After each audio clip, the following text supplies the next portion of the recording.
I want to share with you tonight making a set of artist trade cards.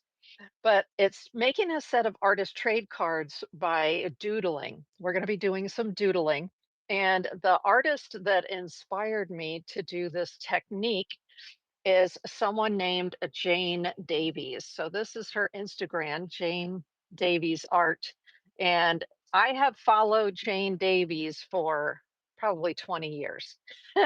I love her art. Do you see how bright it is and how like color blocky? And she's just amazing. And the reason that I'm showing you the technique I am today is because Jane Davies is having a year-long workshop. So that means for the entire year of 2026, she's doing dropping new workshops once a month. And so I bought the whole year. And I'll be sure on YouTube to leave a link in the description of the video to her year-long class if you want to join it. It's on the Carla Sonheim Network, but it is exactly this. This is what you would see, and it's Jane Davies' full year workshop for 2026. She's just awesome. I'm doing her workshop with another dear friend artist, so we're kind of keeping each other on track, right, for that. And the very first project she had us do was some doodling in little squares. And what I've done is I've adapted that in order to create artist trade cards. Might as well, if we're going to spend the time, create the 2.5 by 3.5 inch artist trade cards, right? Sometimes people call them ACEOs. That means artist cards, editions, and originals. And so we're going to make a set of originals tonight. Let me show you some more of her Jane Davies artwork so you can kind of get a feel for just how color blocky, and you see some of her individual designs here, which could also be used as artist trade cards. I mean, her most of her things, she does paint, but quite a bit of her work is based on collage. Well, tonight we're not going to be doing. We're only going to be doing the tiny bit of the collage at the very end. Instead, we're going to be using her technique of doodling, and we're going to have a lot of fun with that. Let me show you what I prepared for the workshop. Now, this is a set of colors that I just picked out randomly. They're colored pencils and colored paint markers and colored crayons, that kind of thing. And so it's an exploration. And you know what? I love this technique as a warm up. So let's say you were getting ready to paint. You're sitting down, you have 2 hours to paint. Spend your first 15, 20 minutes doing something like this, which is just picking up various maybe colors you want to play with that day or materials you want to play with that day, and putting them into your artist trade card size squares. And then I went back after having done that and I added just a few little bits of collage, not much, just little tiny pieces just to be able to say I collaged on them. And the funny thing is, as you're doing this process, it looks kind of crazy. It looks wackadoodle. It looks crazy. But in the very beginning, you're going to see each one of these start to develop as a separate piece of art. And then by the end, when you cut them out, then you can do any last minute little tweaks before you put your signature on it and call it done, right? Now, I want to show you that I did this particular one on super cheap paper. The thing is, the paper needs to be thick enough to hold up as a card, but it doesn't have to be expensive paper. So this is actually Creatology paper, and 40 sheets. Here it says 90 pounds. So what I want you to use is a minimum of 90 pounds. That's how thick or heavy the paper is. So you're going to use a minimum 90 pounds here, and then you're going to go. You can go super cheap or you can go more expensive papers. It's up to you. But I thought it was fun. It was going to be fun to try it on that very inexpensive paper to start with. But let me show you some of the other options for paper. Of course, there's my standard Canson XL watercolor paper. This is 140 pounds, so it's nice and thick. The only thing is, this paper has some texture to it. So if you're going to be using crayons and pencils and doodling, you may want a smoother paper. So instead of the Canson XL cold press, that's called, with that little bit of texture. There's also available something called hot press paper, and this one happens to be by Fabriano, but many different companies make it, and it is a watercolor paper. So again, it's 140 pounds, but it is smooth. So the surface of this paper is nice and smooth, which means it'll take all your doodles better. However, there's even better paper, I think, than that. So let me show you the other kind of paper that I think is perfect for this kind of project, and that is something called Bristol paper. So if you're an illustrator at all, or you've ever done drawing in art school, then you're very familiar with Bristol paper. This happens to be a Bristol smooth paper, fantastic for illustration purposes. And this paper, this happens to be the smooth. There's a smooth version and a vellum version. I'm going to show you or tell you the difference in just a second. So this is the smooth one, very smooth, perfect for your markers, pencils, that kind of thing. And it's a nice, heavy stock paper. That's called Bristol paper. Sometimes you can find it on sale for super cheap too, the Bristol paper. But it's got a nice thickness, and that's what it is that we're looking for when we're making cards, is we want the thickness. Now this, super cheap, y'all. Works great. Super cheap from your office supply store. And it's by the company Statler. And it is also a Bristol paper. So you see how they have pens and pencils for this. But the interesting thing down here is it tells you it's a Bristol vellum, Vellum paper. And Bristol vellum has a little bit of texture to it, just a little bit of texture. I love that little bit of texture because not too much texture like cold press watercolor paper, but just a light texture. And that way, if I want to use my charcoal or I want to use a pastel on here, that little bit of texture is going to help that a lot. Let's see how heavy. See, this is also a nice heavy cardstock. So we're going to be doing our project today on this Bristol vellum paper.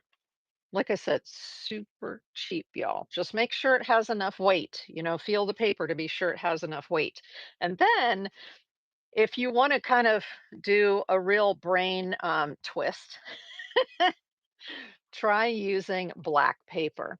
But you want it to be a heavy enough paper, right? You want it heavy enough so that it will hold up when you cut your cards. This paper is perfect for that. It's the Canson Graduate Mixed Media Black Paper. So the weight on it is 147 pounds. It's above that 90 pounds, right? And this paper is just gorgeous for this kind of thing. Super thick, super nice, thick card. Um, and again, it's the Canson Graduate Mixed Media Black. Lots of fun to play on the black. I've made a bunch of artist trade cards with that paper with the black, and I love it. Now, besides that, we're going to need to use some writing instruments for the doodles. The first thing we're going to do is we're going to be creating a grid on our paper. So you're going to need a uh, a ruler and a pencil. Super simple. Okay. Then once you've made your grid marks, and we'll go over the table and I'll show you how to do that for making a whole set of artist trade cards.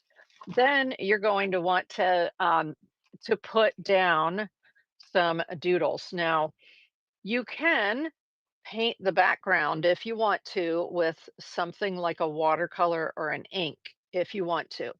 Um, However, I would use the watercolor paper for that if that was your objective, was to put in a background like that. If you're using the Bristol paper, it's more for drawing than it is for wet, getting it all wet. Okay.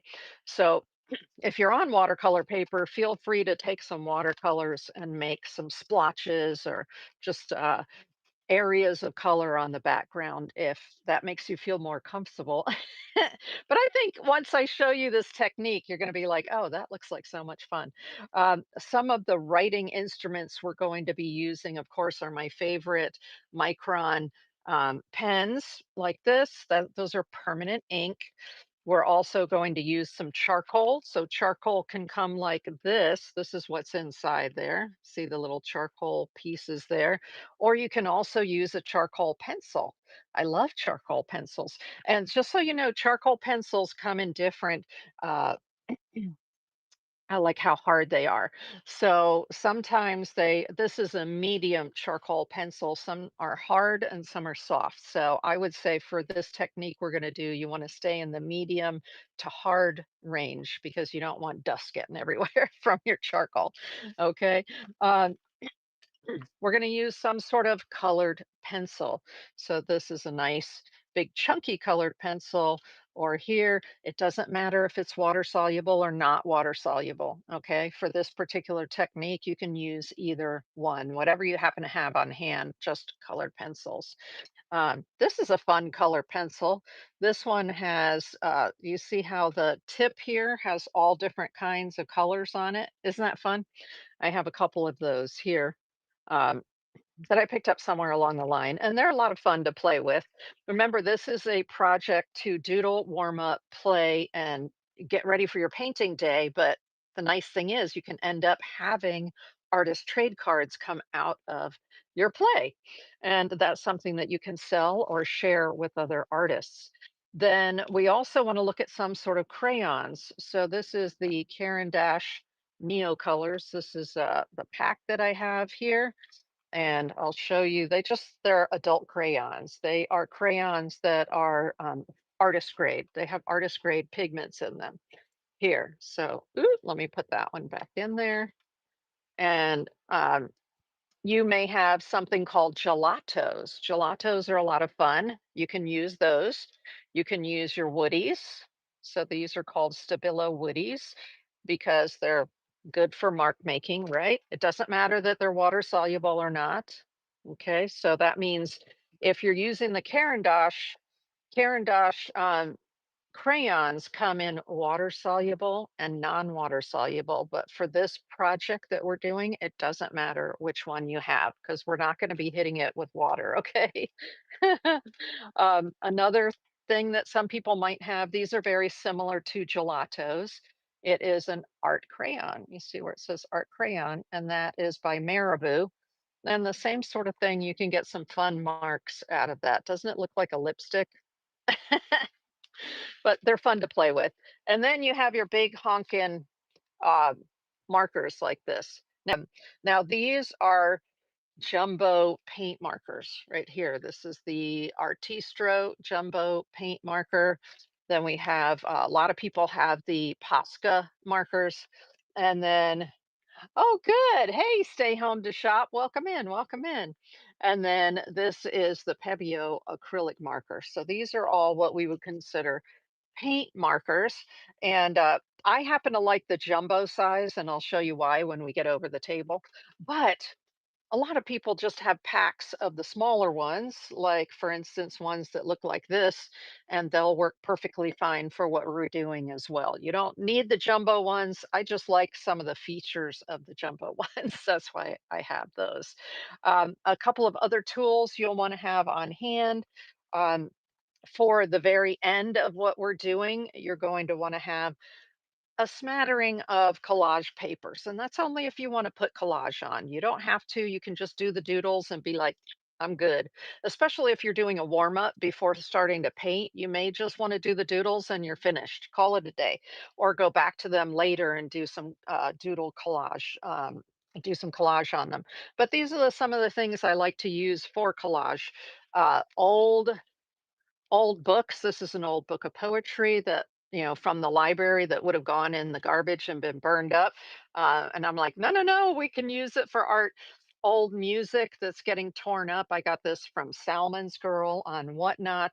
Uh, Little packs of papers that you can buy. This is called a scrap pack.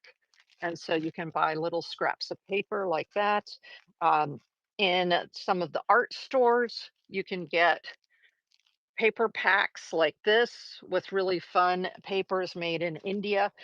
Actually, there are a lot of people on Whatnot that have craft like destashing shows. And so you can find some amazing papers for your collage work from the people, the other artists on Whatnot. So look for the other craft shows category, and that's where you should find people that are selling their papers.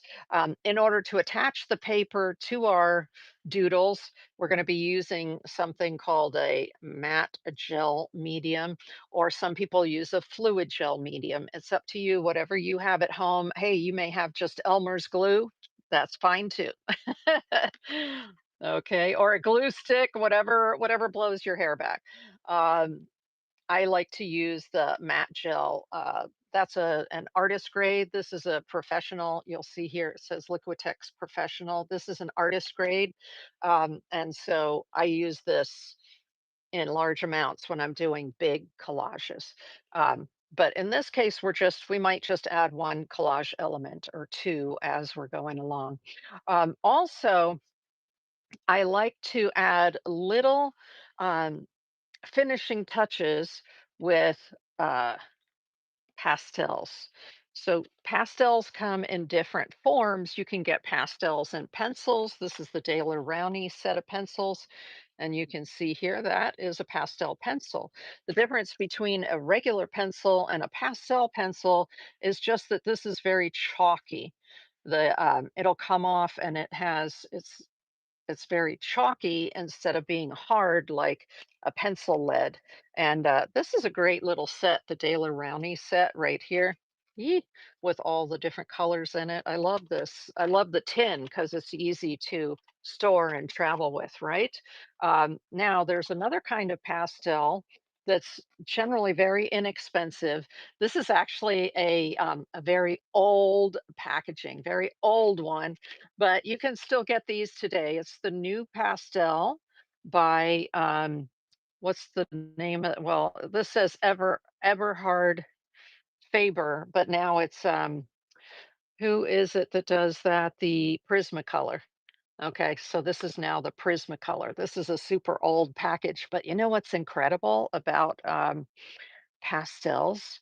So there, see the super old new pastel.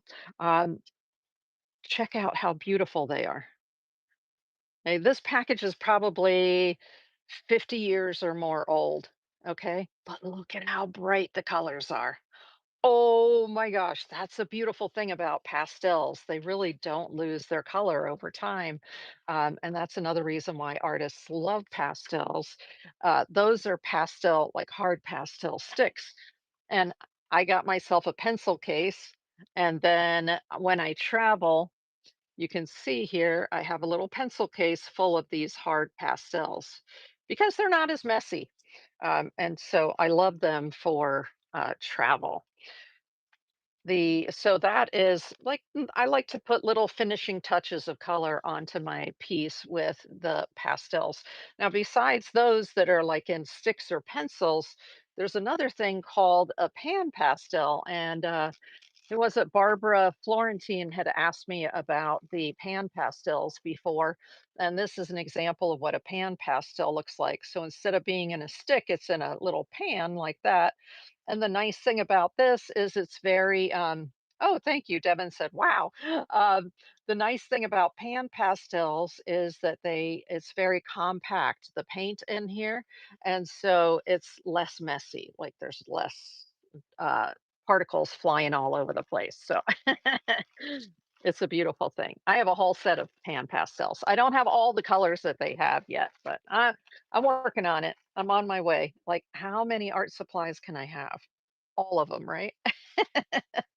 It's crazy. One last thing we might need is a palette knife or a brush for the little bit of collage at the end. If you don't want to do the collage at the end, then you don't need a palette knife or a brush for this project, which is terrific. Now, I also like to have on hand an eraser. So there's this regular like white vinyl eraser, and then I also always have to have on hand this putty. It's called a kneaded eraser because you see how you knead it like this and you fold it in on itself. This is what you use for your pastels and your charcoal. You'll need one of these kind of erasers. Okay, so that's it for telling you everything that we need. Let's go ahead over top of the table. I'm going to show you how to take your paper and grid it off, and then we'll get started. Now, let's go ahead and grid off this piece of paper. Um, what I need to do is I need the artist trading cards are, I'll show you some right here. Craft Owl rated us earlier. I'm looking for the Craft Owl card that I have here somewhere, but I'm not putting my fingers on it. This is an artist trade card size piece of artwork. It's 2.5 inches this way by 3.5 inches this way. What I like to do is I do sometimes work on individual cards, and you can buy individual cards already cut. But what I prefer is I prefer to work on what's called a series at one time. So that is, I do a whole sheet of paper, and this is a 9 by 12 piece of paper. That is going to give me um, 9 cards all at one time. That way, if you mess up a card or two or three, hey, thank you for sharing the stream. I appreciate it, y'all. So if you mess something up, you know what? It doesn't matter. You got 9 of them that you're working on at the same time, right? So we're going to take our ruler, and we're going to go 2.5, 2.5, 2.5 across the page here, right? Because the top of the card or the side of the card, whichever way you like to do it, is at 2.5 inches. So we're going to do 2.5. This is just a regular pencil, y'all, nothing fancy. 2.5, 5, 7.5. Okay. So that's where we're doing it here. I usually do it 3 times on the paper. Like I said, this is the Bristol. Let me show you again. I realized I went over top of the table and I wasn't showing you the paper.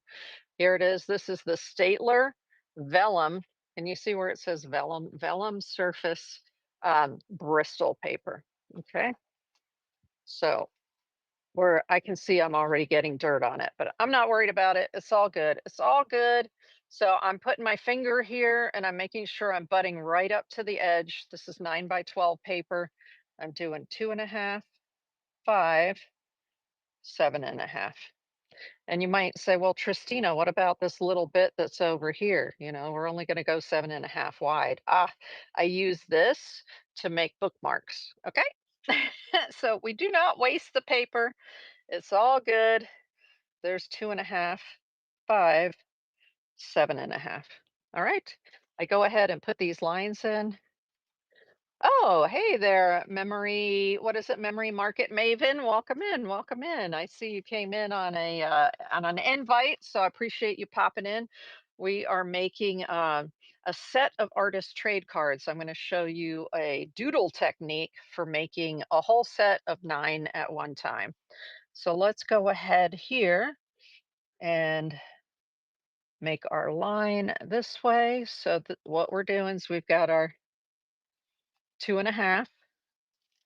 Well, this is going to be the 2.5 right here. You know what? My table goes like this.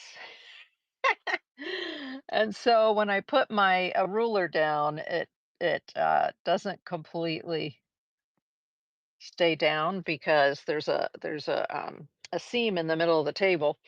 Here we go. So this is going to be our um, guidelines for making our artist trade cards. There we go. Boop. So now we've got 2.5, 2.5, 2.5, and whatever this is, like 1.5. Okay. Now we're going to go down the page this way. Oop, sorry. Um, yes, we want to go this way now. And we're going to go 3.5, 7.5, 7, and 10.5. So we're going to start here on the end We're going to go 3.5, right? Because they're 2.5 wide by 3.5 deep. So 3.5, 7, 10.5. And you're going to say, Tristina, what do you do with this side of the paper over here that's left without anything on it? Hey, S. Diedrich, welcome in, welcome in. I make bookmarks, so I'm going to get 1, 2, 3 bookmarks out of this page as well. Isn't that awesome? So I did it there on, and let's do it again here. So we're going to do the 3.5, 7, 10.5. Nice. And let's go on ahead and draw these lines. Sometimes I do this with a black pen, just depending on what I'm doing. And if I'm on the black paper, I use a white marker or a white pencil to do these lines. Oops, I don't want to go all the way up here because this is going to be my, I'm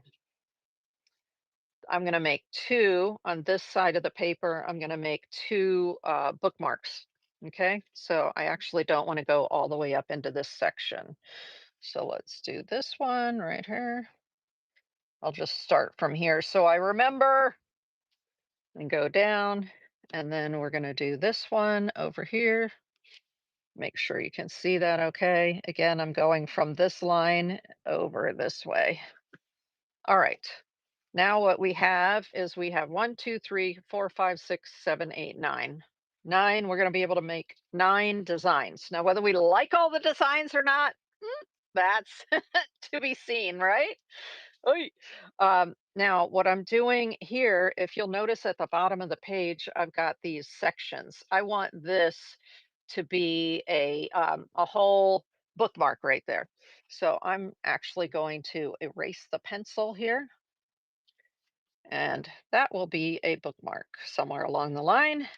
I can make the bookmarks at the same time as I'm doing the rest of the cards here. I can do the 9 cards and 3 bookmarks at the same time if I choose to.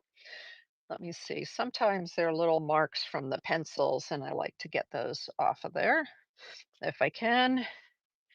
Okay. And then over here on this side, which is the 12 inches, the long ways, I go to 6 inches here, and I just make a mark at 6 inches. And then I draw the line across here, and that gives me the 2 bookmarks here. Okay, so I've taken a piece of 9 by 12 paper. I now have 9 spaces for artist trade cards. I have 2 bookmarks on this side, and then I have 1 bookmark on this side. Isn't that awesome? Very efficient. I love the 9 by 12 paper because it comes out perfectly for all this. Let me get that little mark out of there. Don't like that. These pencil lines are where you're going to cut. So don't worry too much about them being, light, dark, whatever. If they annoy you, you can even erase them a little bit so that they're more faint.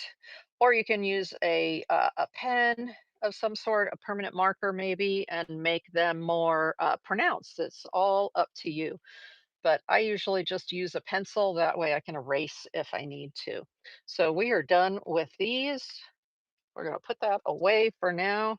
I'll put away my pencil, and we'll look at the first thing that we're going to do for mark making. Let me make sure y'all can see that. Hey there, Detroit Rock. Welcome in. Welcome in. We're doing an art project tonight. It is a doodled artist trade cards. So this is an example of what I doodled before in order to prepare for this workshop. And so here, let's go ahead and get started so I can show you the process that I'm doing. The very first thing is to take a colored pencil. Um, you may want to determine your colors of all of your different drawing mediums ahead of time. It's up to you. Um, or you can make the decisions as you're doing the process. So this is a doodle session. It's a warm-up session, but we're going to get some really cool artist trade cards out of it. So start with a colored pencil of some sort. It doesn't matter if it's a regular colored pencil or if it's a water soluble pencil. Okay. Absolutely does not matter. Um, so the first thing you're going to do is just start making marks in each one of these 9 spots. So let's say I'm going to hold it like a kid, maybe, like grab it like this and make some marks here, some scribbles. Maybe I want to hold it more like a pencil and do some. One of my favorite things is I like to do bubbles. So I'm going to do a bunch of bubbles here on the page. You don't have to You can put as little or as much as you want. This is just getting started, right? Another thing, I love this. I love the look. I like very organic looking shapes. So, one of the things I love to do is put it in my non dominant hand. Now, Jane Davies, who we're basing this workshop on, is a lefty. So she put the pencil in her right hand to get those very organic marks. I'm going to put my pencil in my left hand because I'm a righty, and then I love when you're doing shapes like this with your non-dominant hand because they get kind of wonky, right? So I love doing this sort of, it almost looks like an oyster, right? Circular shape like that. Okay, so that's the first three. And I find for this process, I really like with the pencil, just having my hand. Using my left hand so that things aren't so perfect. I want them to be kind of strange to begin with. Maybe I just want to make some marks like this. This is your chance to play with different marks. And isn't this a great warm up? It's like, oh, this is cool because then I can experiment with different thoughts and ideas for mark making, which is a big part of art is mark making. So there's a whole bunch of marks right there with my left hand. Let's go back to the right hand, shift back to the right hand. Ooh, one of my favorite shapes I like to make is they look like oysters. So it just starts with a small circle and then a little bit bigger, but you keep coming back to the same point down here. And this, you can tell they're more uniform because I'm using my right hand. And usually oysters grow kind of in clusters. So I like to do two or three at a time. So I'm just going to start here with another one. Awesome. So now I've got a couple of oysters there. I can still do that with my left hand as well. So non-dominant hand. Let's try it. Ah, what am I going to get? I don't know. I don't know. Let's see. Oh yeah. It's definitely looks almost like a flame. It's a little more wonky. Actually, that looks more like an oyster than the one with my right hand, right? And I hope you're playing along. I hope you have a piece of paper and you made some shapes, some blocks on it. You don't have to do artist trade card size. You can just block out some spaces for yourself and try these techniques. Yeah, I love that. Love, love, love that. Okay, over here, let's use these were circles with the dominant hand, I think, weren't they? Let's use the non-dominant hand to do some. The circles are like super wonky. You know what they look like? They actually look more like giraffes spots when I'm using my non-dominant hand to do what I'm thinking of as circles, but they're not turning out as circles. They're turning out to be all wonky everywhere, but you know what? That is perfectly fine. And hey, you don't always have to start at the top of the page. You can also start toward the bottom of the page. Let's do that. So we just have, see, this is the warm up phase, right? So we are just putting some marks on the paper. I'm switching back to my right hand. One of my favorite type of shapes is you start with a little line and then you start doing this back and forth zigzag, right? It doesn't that look sort of like back in the day when you would look on a piece of electrical equipment and you would see lines that either look like that or lines that look like this, sine waves, right? That go up and down, up and down. There you go. So there are, oh, I put something in each spot and I used a pencil. So I'm going to put the pencil away and now we're going to pick a different medium. Now, I don't do the crayons yet because the crayons I was showing you earlier, they have some wax in them, so they will resist other media that you're trying to put on top. So I will usually go at this point to either charcoal or something called Conti. So Conti is similar to so this is the charcoal, right? A piece of vine charcoal. And I have one here that I used earlier. Just it comes out black. But the cool thing is you can also buy what are called charcoal pencils in different colors. So here, for instance, is a Derwent tinted charcoal, and it has a really cool burnt orange color. Now this is Conti. These are called Conti crayons, and they're kind of hard. They're slightly dusty, and it's like having they're because they are hard. It's like you have a pencil like this, hardness wise, but it's in a little block like this. And you can see there are variations to the browns. Usually, a Conti crayons are coming in your sort of earthy tones. This is called sanguine, that kind of red, and then some of the browns, sepia, when you get really dark. I really like using these blocks because I like the feel of holding the whole thing is pigment right there. Um, but the pencils can come in handy if you're more comfortable using a pencil, right? Because that's a charcoal pencil. Let's do a couple of them with the vine charcoal. That means a stick of charcoal. And then I'll do a couple of them with the Conti so you can see the difference, okay?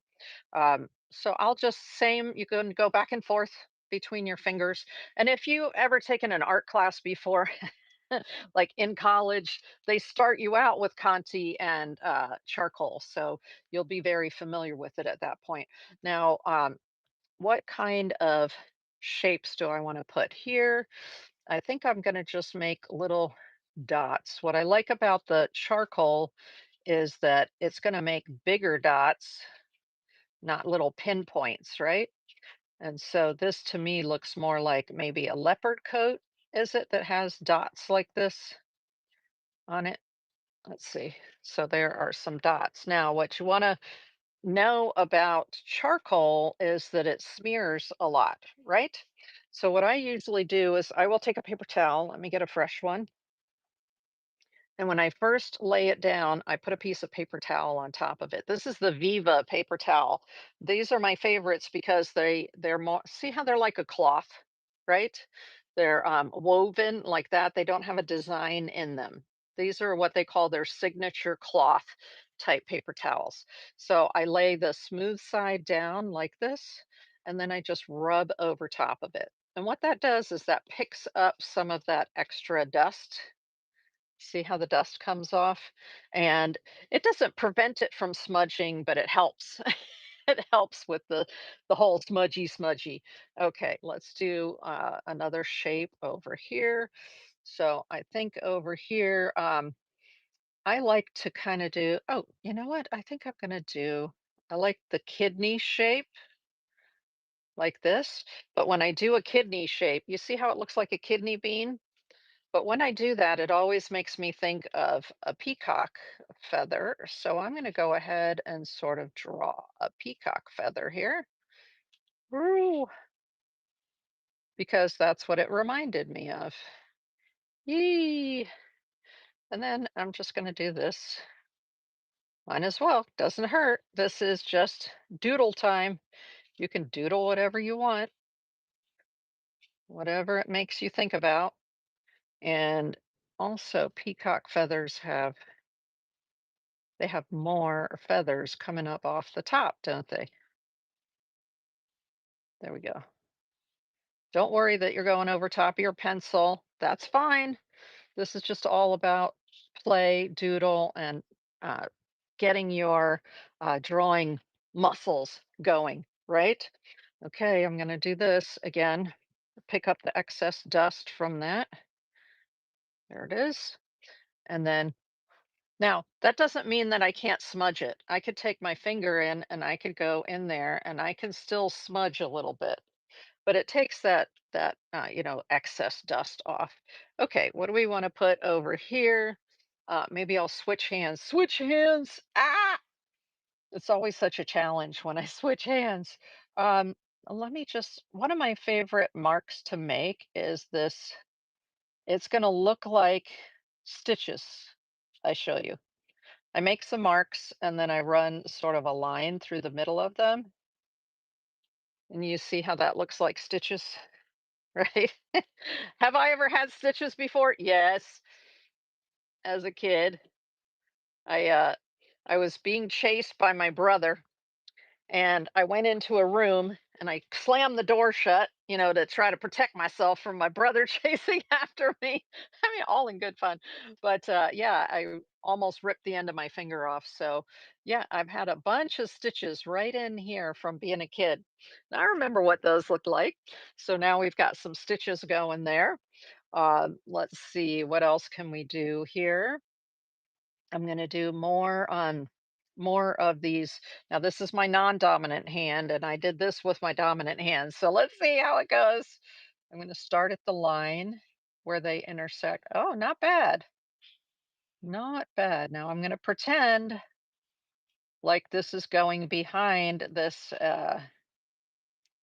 oyster. There. Not so bad for the non-dominant hand there, huh? Okay. Let's pick up the excess dust. Phew. Now there's some dust from the other one on there. Now, if you do start getting dust everywhere, that's where this kneaded eraser comes in that I showed you all earlier. This is for when you're working with charcoal and pastels.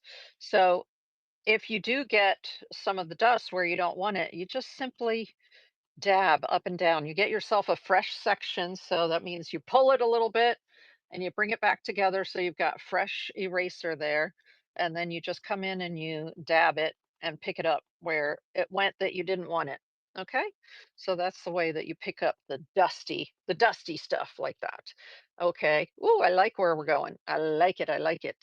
Um, let's do this one. One, two, three, four, five. Okay, let's do some circles. Ah, with the non-dominant hand. I don't know. And then maybe the next one I'll do some squares or triangles. I like the geometric shapes myself. I use the geometric shapes a lot in my artworks. Vary the size of the circles, right? It makes it more interesting. There we go. Maybe I bring the bubbles or whatever these are up here. And sometimes I take them off the side as well. So I'll just go from the side like that. So it looks like it's part way on and part way off. There we go. And then I'll do another one part way on and off here too. We got it. We got it. Okay. I like that. I like the way that looks. It's beginning to get sort of a sea theme, isn't it? With the oysters and the bubbles. There we go. Ah, there's a little bit of the squiggle there.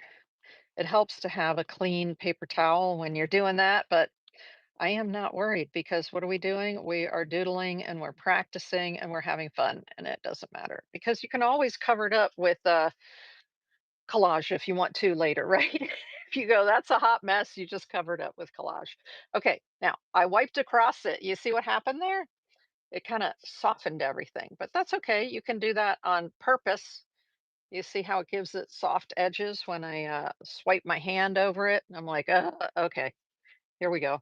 It helps to have wet wipes in your studio, yee, so that when you are working with dusty stuff, that you can wipe it off.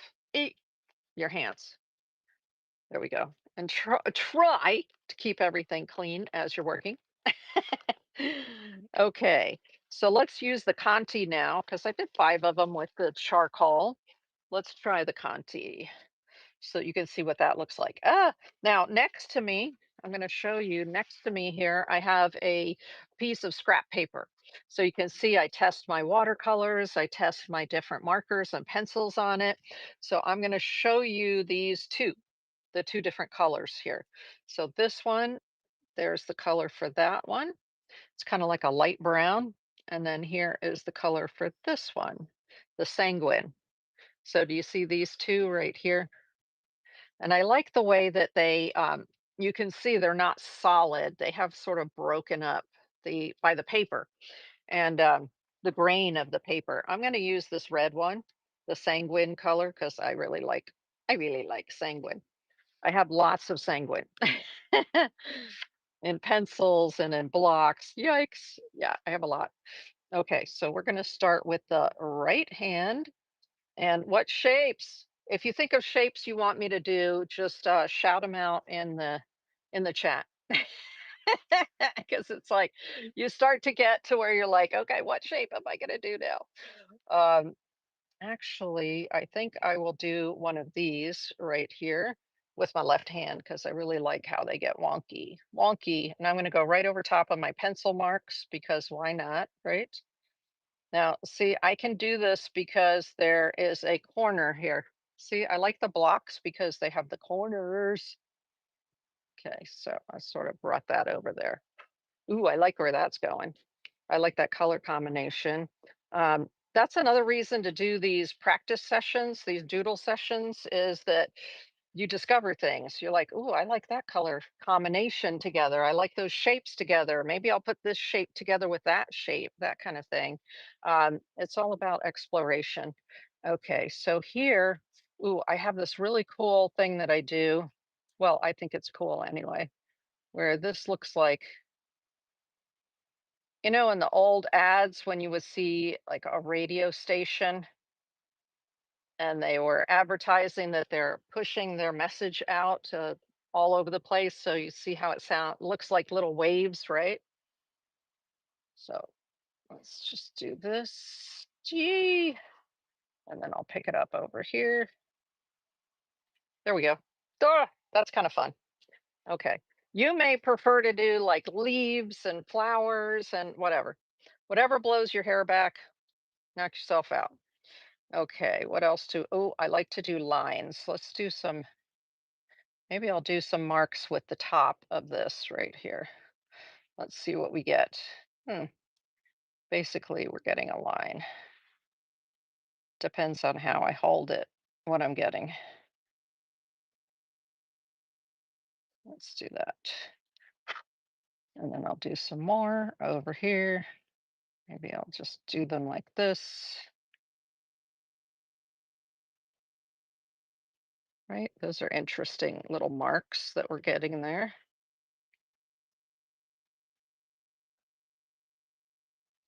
Okay. Hmm. Where else do I want to take that? I think I probably have taken it as far as I want it. Okay. Again, this is going to be a little bit dusty. So let's find ah find a spot on here where there isn't a lot of other blackness. And let's just pick this up and see what we have. There's a little bit of the dust came off there. Okay, okay. I'm good with that. I'm good with that. Let's do some more. Let's do some maybe. Oh, I like to use squares and triangles, but I'm feeling like right now maybe some squares, right? I went back to my dominant hand, but I'm not taking care. I'm just being very random, and I'm not being too careful about getting them, exactly square or anything. I'm not worried about that. Let's do another one up here. These are little squares and rectangles. And is that all I want? Maybe another one over here. Yay. Okay. That's another medium down. Ah, okay. I have to turn this around so I can have some more clean. I'll lay it down, lift up the dust. Okay. Ta-da. There we go. We've got some dirt over here where I'm going to be making bookmarks, but that's okay. We're not doing the bookmark thing right now, but you could use the same process and put it on your areas here where you're going to make bookmarks, or you can just save those for later. Okay, I like where this is going. I like the direction of these pieces here. and you're just working your art muscles, right? You are working your art muscles out. Let's see. The next thing we want to do is a crayon of some sort. So let's look at what our options are. Ooh, ooh, ooh. There's so many beautiful colors. Okay, let's see. I'm thinking ahead a little bit because I might use this pink one of the acrylic, so I don't want to use pink right now. We already used blue. What about using an orange one? Ooh, this one's pretty, right? This sort of light sunflower, orange, yellow. So you're making decisions in the moment. And I love this color from the Stabilo Woodies. So maybe I'll do part of them with one and part of them, like when we get here, I'll go to the green. These up here, I'll use this color, right? So it's up to you. You could do all of them with the same mediums and not switch off, but I thought I'd show you some variation. All right, let's see. We're going to come in here. I'm going to draw little triangles. One thing you have to watch is if you have medium like the charcoal and the Conti that'll smudge, you can take a paper towel, or you know what's even better than a paper towel? A piece of wax paper. So I'm going to take a little piece of wax paper and put it over here, or you can just take a piece of printer paper or anything like that. Okay. So you just want to put it over the areas that smudge so that you can rest your hand on top of it and draw over here. So I'm going to put little triangles in here because that's something that I like to draw a lot of triangles. So this is the Neo Color crayon. Hey, if you had a box of kids' crayons, you absolutely could do it with that. These are just happen to be artist grade crayons, so they're very pigmented, which is quite nice. Okay, let's see, where else do I want to go with it here? It's okay if I go over top of some of the charcoal and all, and they don't have to be perfect, right? That's the beauty. It's all about just letting go and having fun. Okay, I like where those are going now. Just a set of triangles there. Here, let's see. I think I'll do some scribble, scribble, scrabble. Okay, non-dominant hand, scribble, scrabble. Ah! So imagine that you're a kid and right? What do they do when they pick up a crayon? They kind of hold it like this and then they go, and they scribble. Yes, love it. Okay, over here, I'm going to put a bunch more. I'm using my dominant hand. Now, something that you want to try is normally when you're writing with your right hand, or if you're normally a lefty, notice that you usually write in one direction. Like maybe when I'm writing, I'm going from left to right. So when you're doing your marks, if you want them to be a little more organic, just switch the direction, which is not as natural. So I find even when I'm using my right hand, if I switch directions and instead of going this way, which is what counterclockwise, if I go clockwise, I get a more organic kind of shape because my hands just not used to doing that. But if you like it to look more uniform, then use your hand in the direction it normally goes in. Okay, cool. Nice circles right there. Over here, what do we want to do? I'll just do some dashes. I like dashes.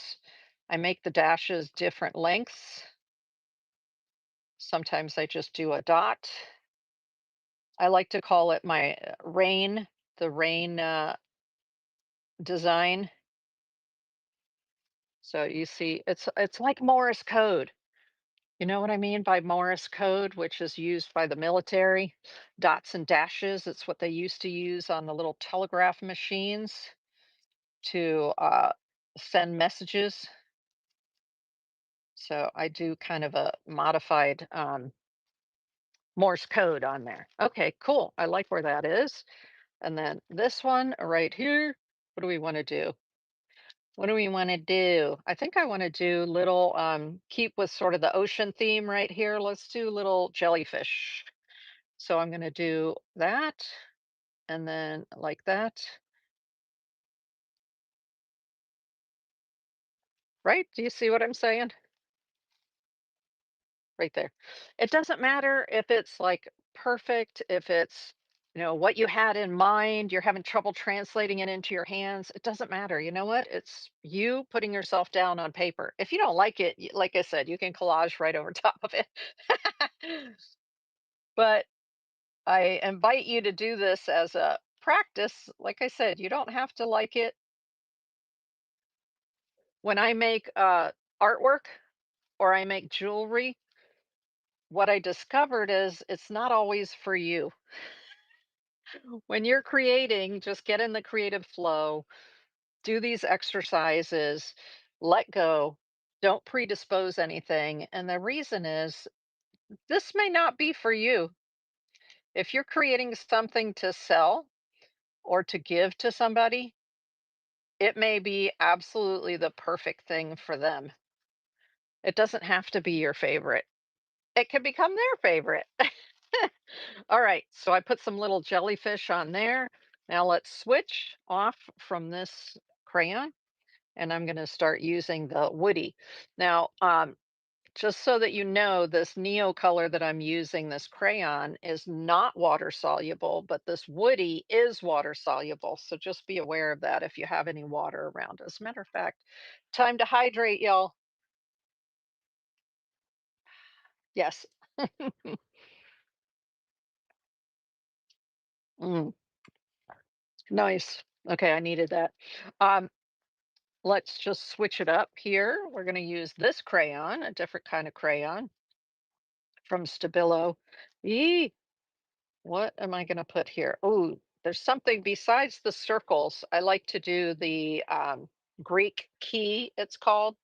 And the Greek key is instead of being round, it's little squares. But you start in one spot here and you make, and you just keep going out. Yes. So this is the Greek key design. And like I said, it doesn't matter that you go over top of your other designs, right? You see the Greek key. Love that. Okay. And what if we come here? I want to put some dashes here for the heck of it. I do love that. I love the look of dashes. And I'll put some more out here. Sometimes I make them go down, up and down, and like rain instead of doing them side to side. It's your opportunity to play and discover what you like better. So there are some dashes right there. Let's move over to here. Ooh, do I want to put more triangles? What do I want? What do I want? Ah, I love circles. There's just something about circles. So I'm going to hold my pencil a little differently. Instead of holding it like a pencil, I'm going to hold it more like an Asian brush here. If you wanted to, hold it like this, like a kid would. Just try different, hold it like that. Try different ways to see what kind of marks you get. So I'm going to hold it like an Asian brush. And what do I want to do? I think I'll do little triangles. And I'm sort of a little looser because of the way I'm holding the brush. I mean the crayon here. Okay, do that. I hope you're playing along and having fun with what we're doing here this evening. Yee, there we are. Okay, and then the very last space over here. No, what do I do? What do I do? Oh, I know. I like making little Bastiat. used to make, he was in New York, and he used to make little crowns whenever he would do his graffiti, like real graffiti out on trains or buildings or whatever. He would sign it with a little crown and then Sambo. And so I'm going to put some little crowns on here using this. So it just looks like three peaks with the middle peak being higher and then like that. So that's the little crown. Okay, let me put another one over here and then another one over here. Why not? And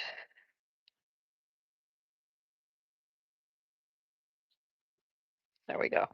So now we've got a couple of crowns going. Hey there. What is it? Gusto Bricks Art. Welcome in, welcome in. We're doing a workshop on artist trade cards, and we're doing a doodle session. So this would be a warm-up session or a practice session using different art materials, um, and just working through our doodles, different kinds of doodles. Now, for the next thing, let's see, we use those. I'm thinking of the using the acrylic marker. You know what? Before the acrylic marker, let's do something with pastels because this is wet, and so it won't be so easy to use pastels on top of that. Let's use the pastels first, and then this paint will go right on top of the pastels.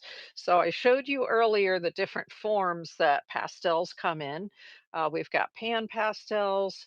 Let me show you one of the pan pastels right now. So here are some of the pan pastels, and don't be afraid. They come in all kinds of different colors.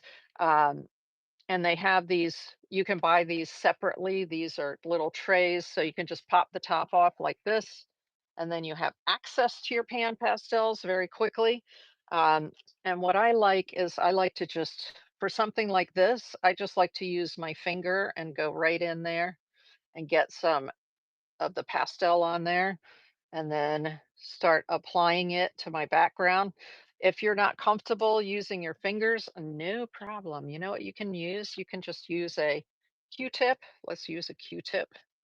And I'm getting some on the end of it.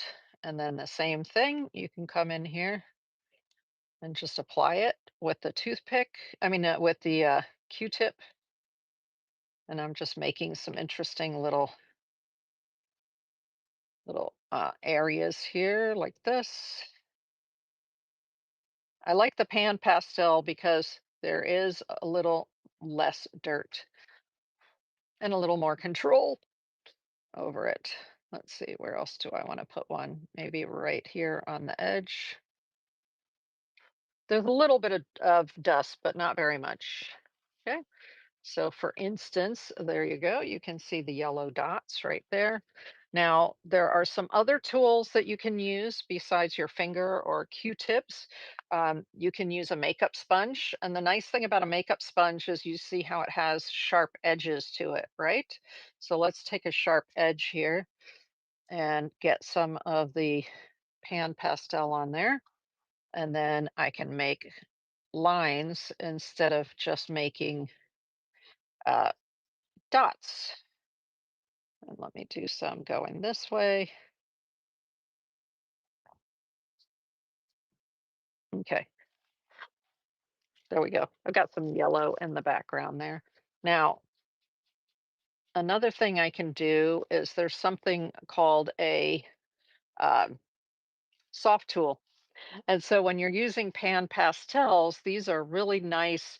Instead of using a palette like this, like I would if I was using acrylic paints, for instance, these little soft tools have different shapes, tops. You can see here. This one is a triangle shape. This one is a round shape, right? You can see I used a lot of it. They also sell something called soft sponges. So besides having the tools, and these come right off so you can replace them, there are sponges if you work bigger. Like I have a big sponge like this for when I work really big. Uh, but what I'm going to do is I'm going to make little triangles with this soft tool right here. So I'm going to get some of it on the edge there. Actually, the cool thing is you can dip into your various colors, so you can make your own sort of color combinations here, which is what I'm doing with the green and the yellow. And then let's just see if we can make some little triangles here. Oh, it's more just making little marks, but I can come in and make it more like well, it's more of an organic mark. That's okay. I don't mind. That's why we do these exercises, is to kind of see where our tools can take us and what our color combinations are and how they interact and look together. Well, that's fun. So we're starting to get a few marks on there. Let's go a little bit more yellow right there on top of the black. There's a tiny bit of dust in between each time, so I'm just blowing a little bit of that off. This almost looks like a very organic, sort of like a tree, a branch or something with leaves. So I don't want it to look quite so regular. So I'm going to add some other marks in here. Ooh, I like that. I like where that's going.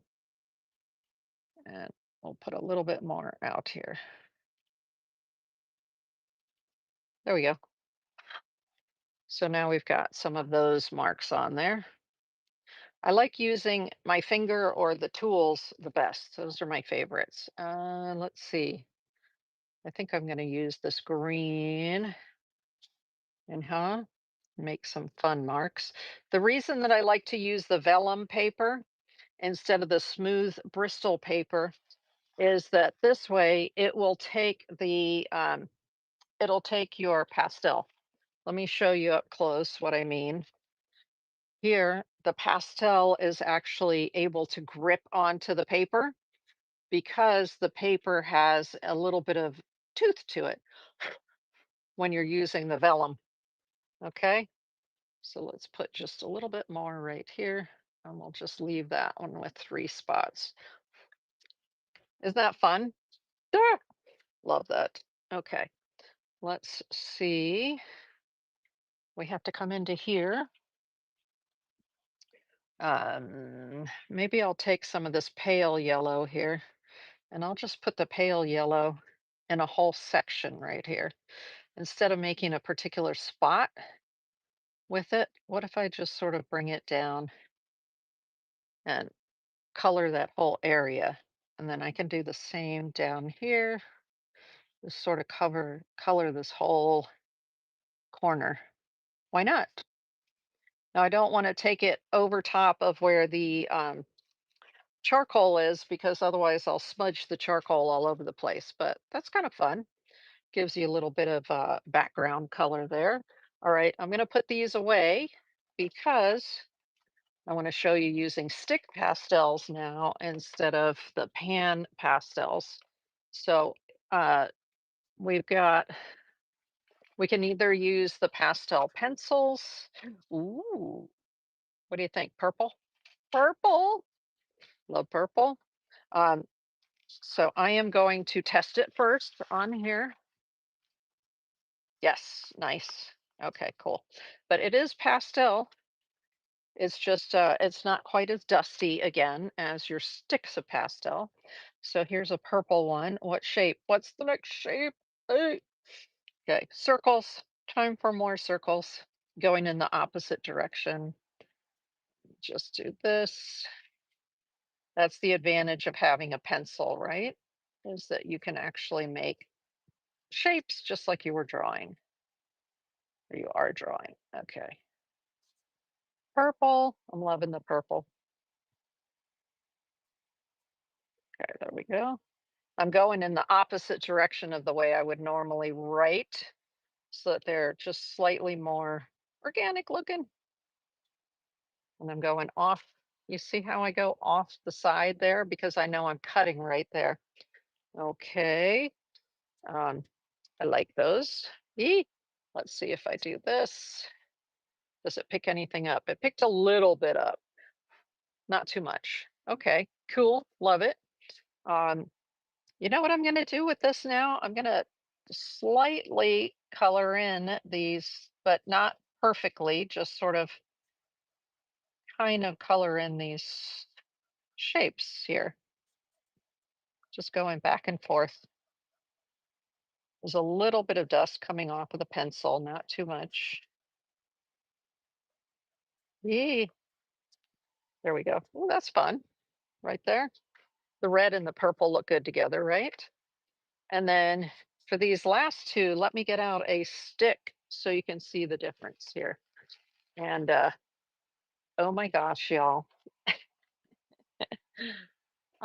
This is what this is from working on one painting. Okay. This is from working on one painting with stick pastels. Is that crazy? This is not all my pastels.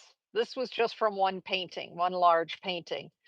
I also have bunches of bins. I have 5 or 6 big bins full of pastels. So let me pick a purple out of here. This is a stick Sedelier. Maybe this one right here is kind of that same color. So this is a soft pastel, sticks pastel. And I'm going to show you on my piece of paper here. So this is definitely the nice thing about this kind of pastel is that it's all pigment, so I can turn it on its side and get big areas like this if I want to cover larger areas, or I can use it on the corners and get smaller lines, but you're going to have a lot more dust when you're using these. And you can get really cool shapes and designs. So I it's a trade-off, right? Let's do this so that you can see the difference, what I mean. See how it's fatter and more diffused? That's using the big stick.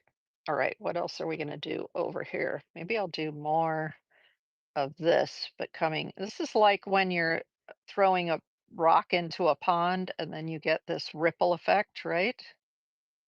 Yee, that's good enough right now.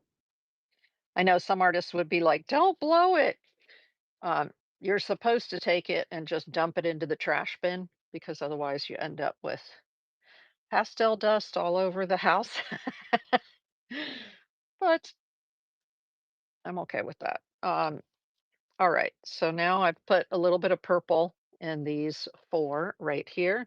I'm gonna put this away. The thing is, when you're working with this kind of soft pastel, a pastel stick like this, look at my fingers. Yee! It's a beautiful thing when you're in the middle of a pastel painting, but when you're doing something like this where you don't want to get the pastel everywhere, then oh, where did I put that soft cloth? Then you need to clean up right after using that, right? Like that. And I'm actually going to pick this up a little bit.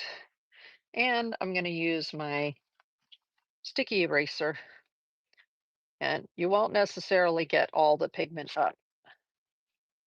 You'll be able to see a little bit of residual, but that's okay. It doesn't matter. I just go from there. I'm going to put this pencil away. Thank you, Dayla Rowney. Those are really nice. Okay. I like where these are going. I do, I do, I do. Let me set those aside now. Now we're ready for paint pens. Well, we're almost ready. Hold on. We've got to get this and this, the dust up from them. Okay, it's clean on the inside here of my paper towel. I want to get the excess dust right off of there, and the excess dust over here as much as possible. You're not going to get it all, but you're going to get a bunch of it anyway. See there?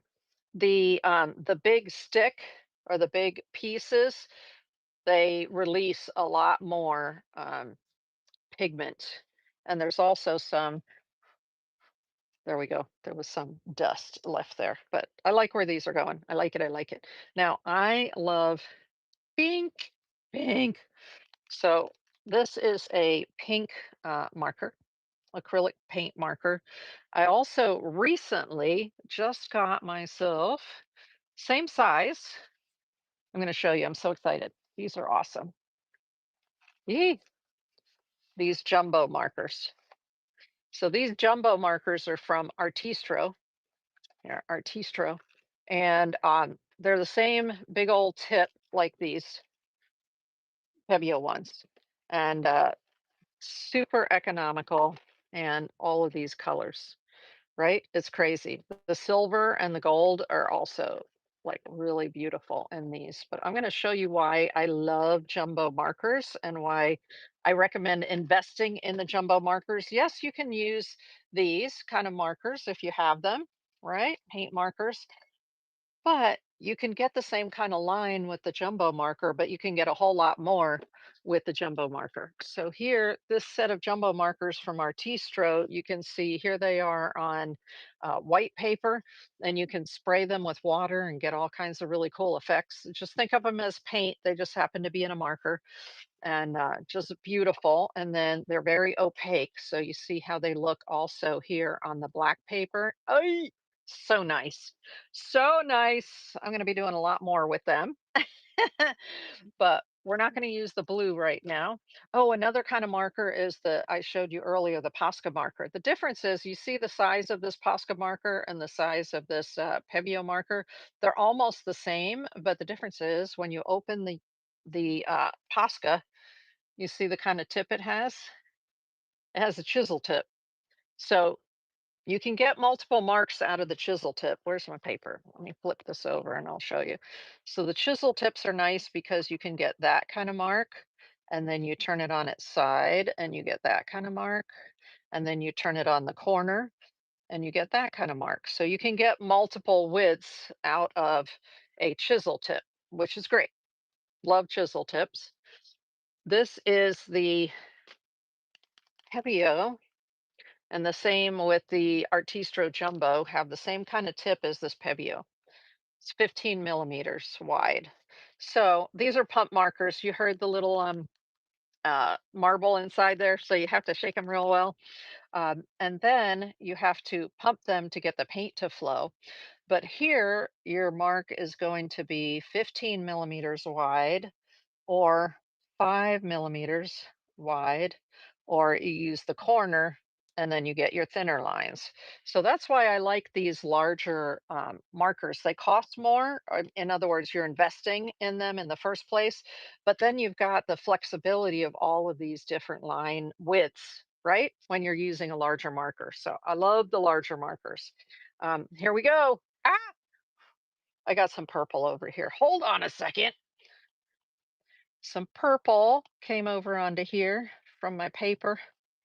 It's all right. We use our kneaded eraser and we're picking some of that up. If you want to prevent your artwork at any point from getting other like dusty stuff on it, or releasing more dust, you can fix it in between your steps. So this is my favorite fixative for that. It's the Spectrafix Degas fixative. It's non-toxic, odor-free, all natural. They call it odor-free, but it has a little bit of alcohol in it. Um, I actually, the other piece that I showed you earlier that I did, this one, I sprayed this twice already with this. And because it was raining outside, you're able to spray this in the house or in your studio because it doesn't have aerosol. It's just a pump spray.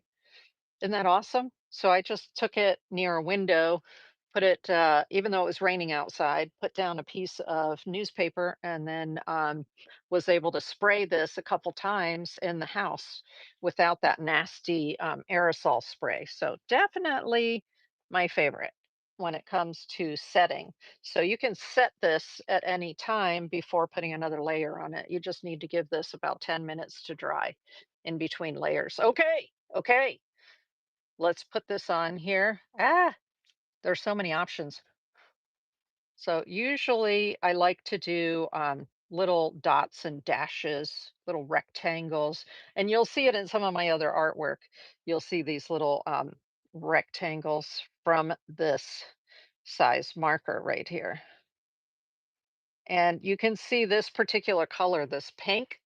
It's a fluorescent pink. It is transparent. Do you see how the other colors show up underneath there or the other designs? It's awesome.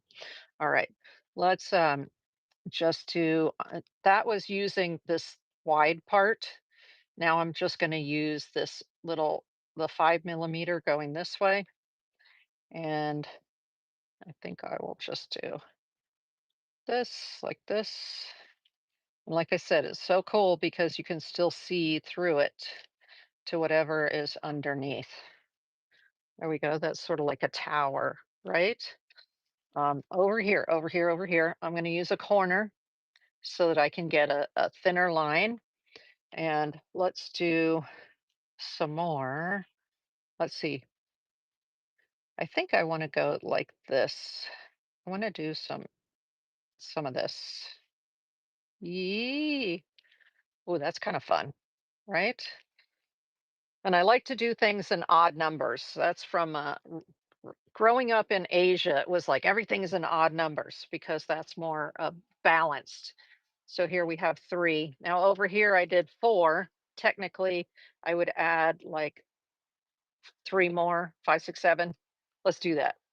So that we're at an odd number because we're at four right now. So one, two, three.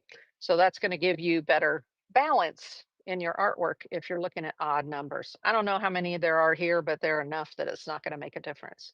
Okay, I like it. I like it. I like it. Um, Down here, I'm going to do another one of these funky oysters. Ah, I'm putting it in my left hand. Let's see what happens.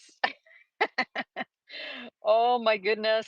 I'm going to use the corner so I can kind of get a line going there. It's working.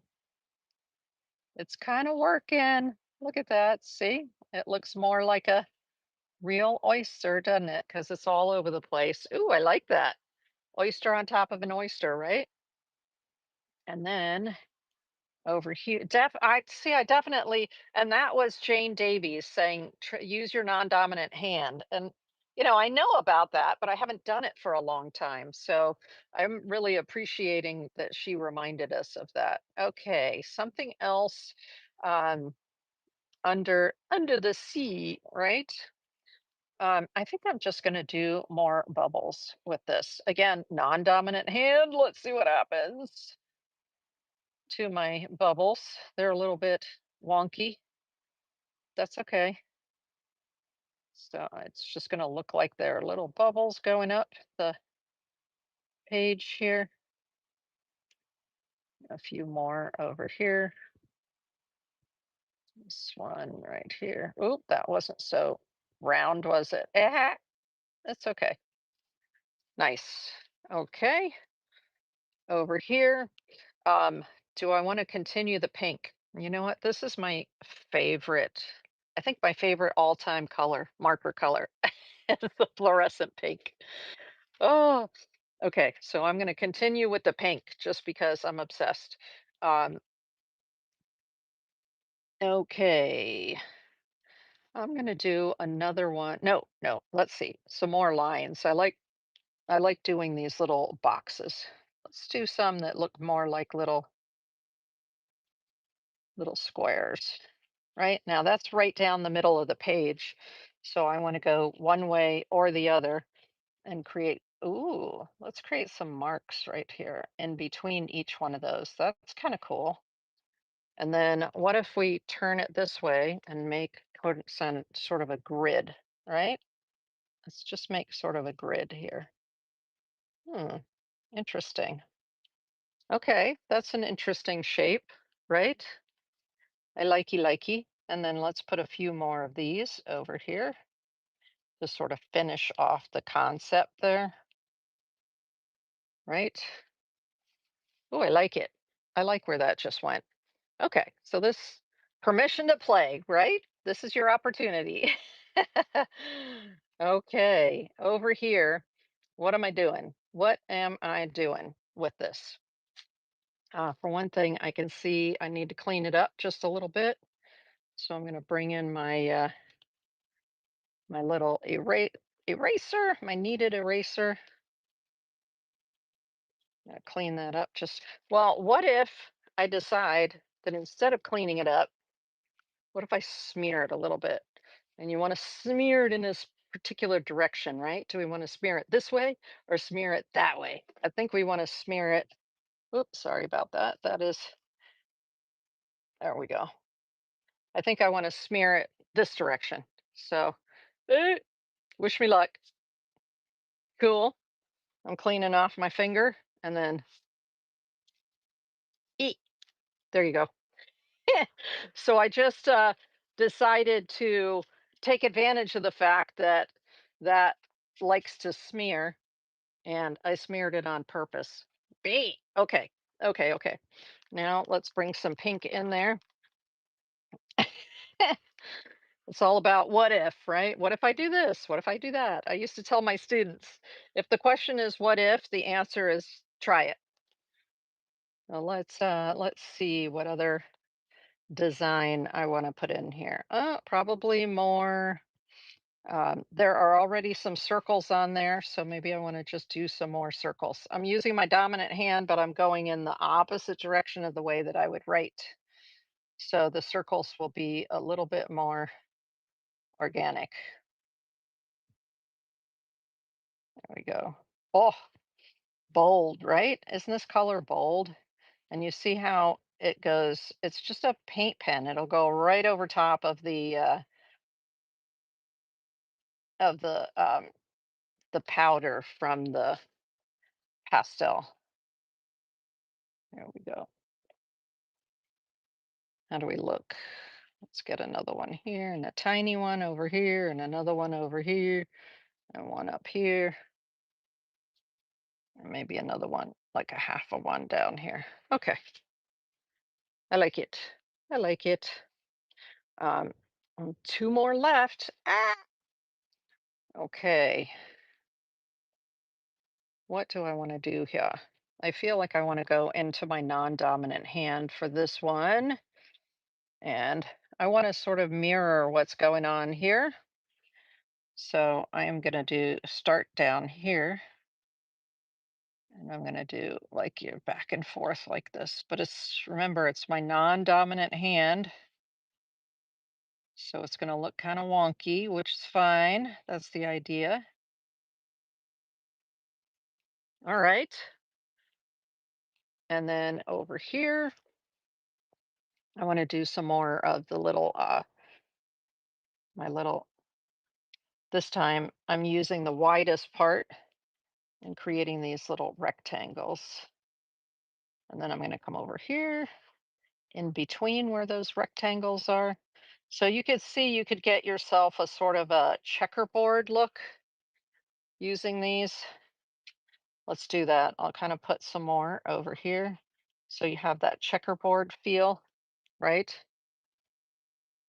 And put another one here. All right, there we go. So I would call that done and we're going to add a little bit of collage. So I could call these done and then spray them and then sign them. Okay, cut them out. Now, when I cut them out, I would look at them and go, sometimes what's really cool, sometimes when you cut them out, um, you will be able to turn them in different directions when they're individual and by themselves. And then that allows you to um, look at other possibilities. Maybe one of these looks better on their side. And so before you do any collage or before you sign it, you may want to turn it on its side, right? Yeah, yeah. So as far as, oh, the one thing I didn't use yet was I didn't use my Micron pen. Let's go in with the Micron pen. And the cool thing about the Micron pens is they come in different colors. So a lot of people are used to seeing them as black, but they actually come with other colors. This, for instance, is a set of sepia, meaning they're super dark brown. Um, And so it says sepia right there. So it's all the sizes here in sepia instead of in black. So maybe let's use a sepia pen. I'm going to use the graphic one right here, meaning it's a nice large size like this. Oh, what the heck? I must have moved them. See the little pictures here? I must have moved them around. Okay, so much for that. Yes, I have used them. Let me look. Let me look. Where am I? Number one. Graphic number one is the one that I use a lot, and the 08 and the 05. Those are the ones I use the most. So, what you're going to get with this is a dark brown. Um, where is my test paper? So, here, so it's not black, it's a dark brown. Sometimes you want a dark brown, sometimes you want other colors. They come in all different colors. Let me see, where's my cup? I have a cup with different ones here. This one has a green, like an emerald green. I store them upside down so I can see what the colors are. There's red, there's pink, there's royal blue. So there's all kinds of colors that these come in. Okay. And so we're going to make that our last marks right now because I'm like, wait a minute, I know I'm missing something. I was missing. Now I don't have to. Like where they are. I could leave them just like that. But let's go ahead and use some of the graphic markers on here. And what do I want to do over here? There are no circles on here. There are dots, but no circles. So I think I'm going to do some. Notice I'm not holding it. I'm holding it like a Chinese brush, up and down, straight up and down, instead of holding it like a pencil. That way it's a little more organic, the look that I get out of it. And I do this a lot where I do multiple, like I go around in a circle multiple times and it becomes very sort of organic looking here. You see them? And that's what I'm doing with that. So I'm trying to get that more organic circle look. Yee. And different sizes, some small, some large, like that. Nice. And they're kind of bold, right? In the way that they take up space. There we go. Nice. I like that. Over here, let's see, what are we going to do over here? We have a feather over here. Let's do another feather. Another feather that's a little more common. Like, see, I keep bunches of feathers next to me on my table. So there's this one, this shape, there's this shape right here. This is a pelican feather because I live near the water. And so yeah, the pelicans drop their feathers all the time. So I have different feathers that I can look at to get an idea of the various shapes. And maybe I'll just put another feather in here. Let's do it this way. And this one is going to it's going to be modeled after this one. So I will just do it up like this, and then it's going to come around, and the edge is going to be sort of like that. And then this is going to come down just a little bit more. There. So now we've got another feather in here, which I can put some little lines on or not. Might as well. So there's another feather, a feather, feather, right? So they're talking to each other. Over here, I think I'll do little geometric shapes because I have circles and things. So let's do, I love doing squares. So little squares and rectangles. So let's do that. Remember, they don't have to be perfect. They don't have to be aligned. They don't even have to be square, even though that's the concept, right? And I'm going to go right over top of those pink lines, which I just love the pink lines. And what else? Another one over here, like that, going off the page, and another one over here, going off the page. So I've got circles that sort of go this way across the page, and I've got squares that fall down the page there. Nice. Nice. Now, I could have done this at any stage during this process. The nice thing is they're permanent markers, so you can go back over top of them with your water-based uh, acrylic markers like this. Okay, over here, over here. I think I'll do more like bubbles, but I'm going to use my non-dominant hand. So let's put some more bubbles in here. They're going to be wonky. They're not going to be perfectly round, but that is a-okay. That's the whole point, right? To me, these are like bubbles. Sometimes I make tiny ones and really big ones. There we go. And this is just you experimenting. If you decide you don't like it, like I said, cover it up with acrylic paint or cover it up with collage. Either way, that's the way that I use up artworks that perhaps I didn't like. Let's do this here. Hey, I'm bringing it down this way as well. You see how it's going over top of this? This ink is just fabulous. It's a nice permanent ink and it goes over top of all kinds of things. Okay, so we've got a whole bunch of circles there. Over here, this is our undersea area, right? So I think with my non-dominant hand, I'm going to do another oyster, and we're going to start it over here. And I can make a decision whether I want it to go over top. Yep, I'm just going to go right over top of that jellyfish right there, right over top. Okay, and I'm going to put another one over here. Hello. And I'm not worrying that the lines are jagged. It's okay. There we go. Ooh, I have to do three because right now I have one, two, three, four, right? And so for balance purposes, I need another one. So we have five. So I'm going to work right here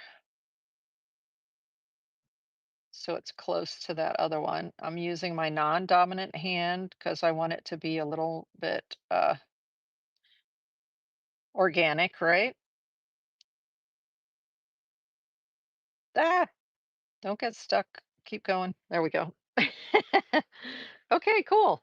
Now we've got five of them there, and that works now. That's very undersea sort of in that area. Now we're going to carry this same marker into these other four over here. So let's see triangles. I'm feeling like this needs some triangles in there. Let's use the non-dominant hand. Let's see, how am I going to do on triangles? Can I do it? Probably the more you use your non-dominant hand, the better you're going to get at using it, but it's definitely very feels really weird to hold my pen and write. And I find myself clenching my other hand because I'm just not, I don't normally use this hand right here. Let's try a smaller one. So a varying the size. Oops, see that one looks like an airplane. It is way out of there. Not not triangular so much at all. Okay. Some of them are better than others. Let's do that. There. Is that enough? I think I need a little tip of one coming out of here like that. And I need another one over here somewhere. Okay. So they look like they're falling across the page. You see, I like things that look like they're falling from one side of the page to the other, right? Okay, that works. Let's see. We have a couple more spaces to do here. I'm back to my right hand, which is my dominant hand. We have circles. We have circles. I like the I like the little crowns, so I think I'll put 2 more crowns in here. And I will make them a little bit bigger. Let's start with the base. Yay! There's one crown right there. And then let's put another crown, of course, over here.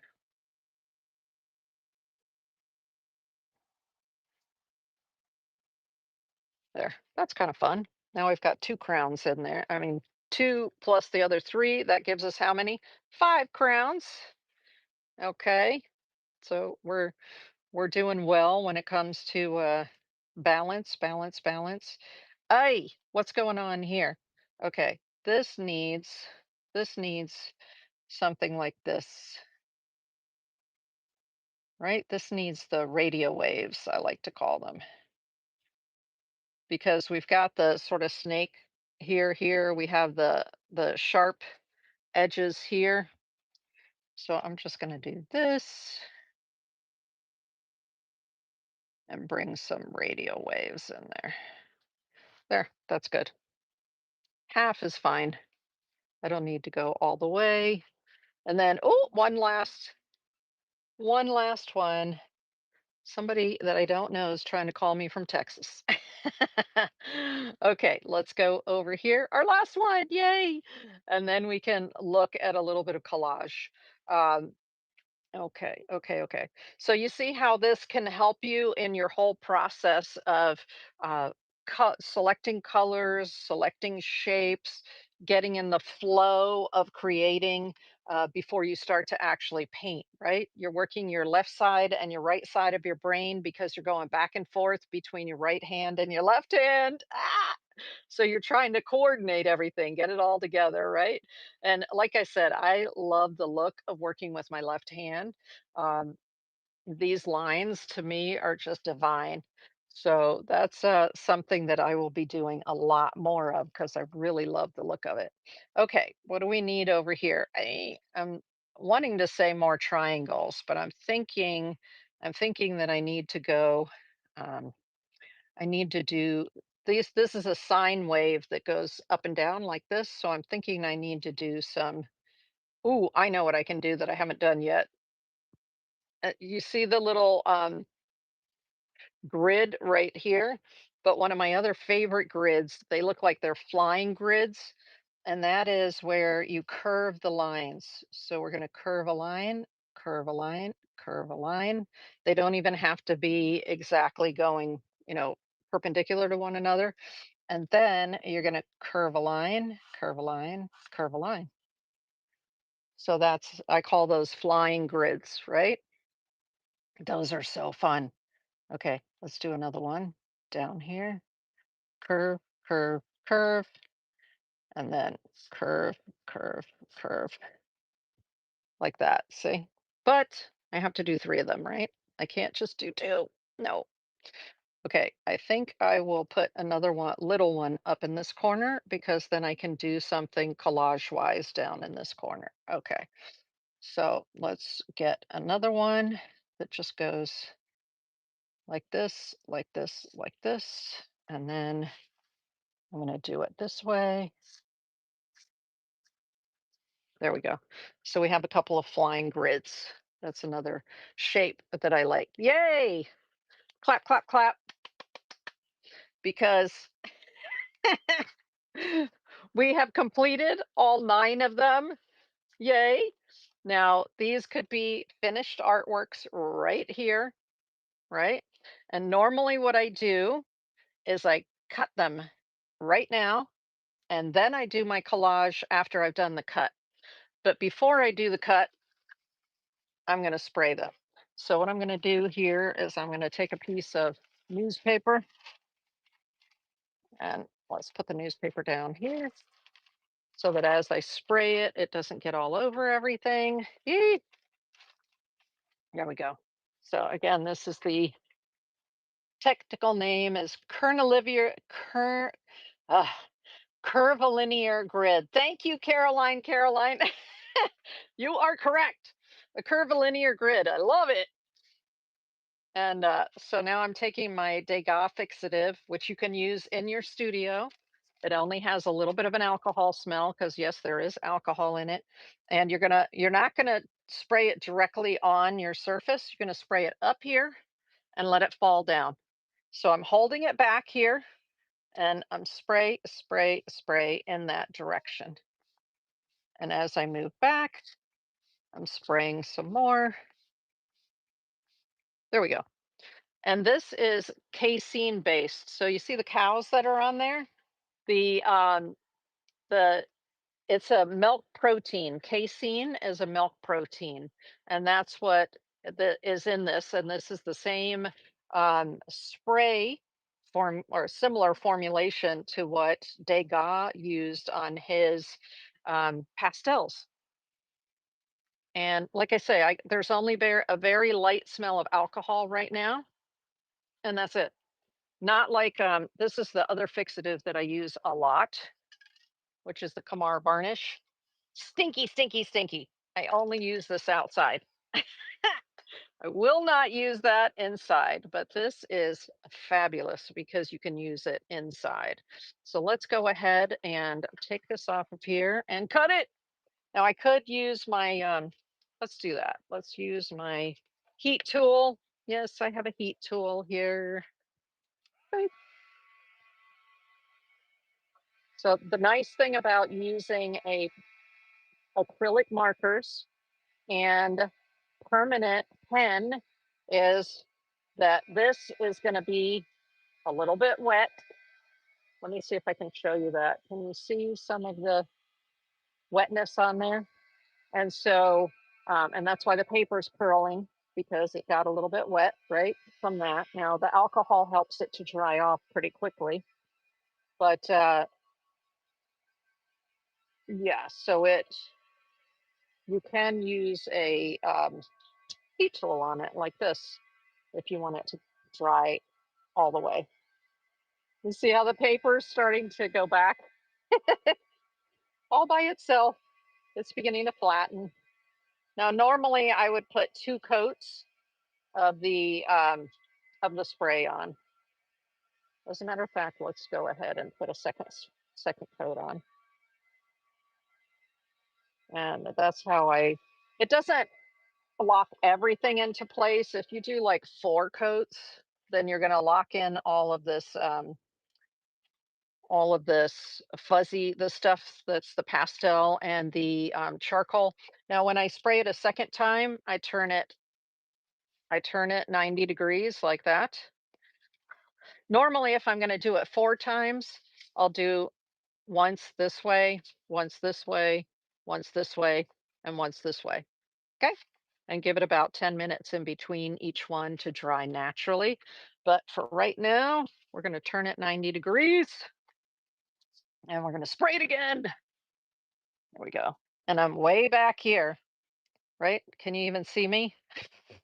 Let me move this up a little bit and then maybe I can move forward a little bit so you can see me. And then I'm just pointing it up and letting it fall down. There, there, there. Like this.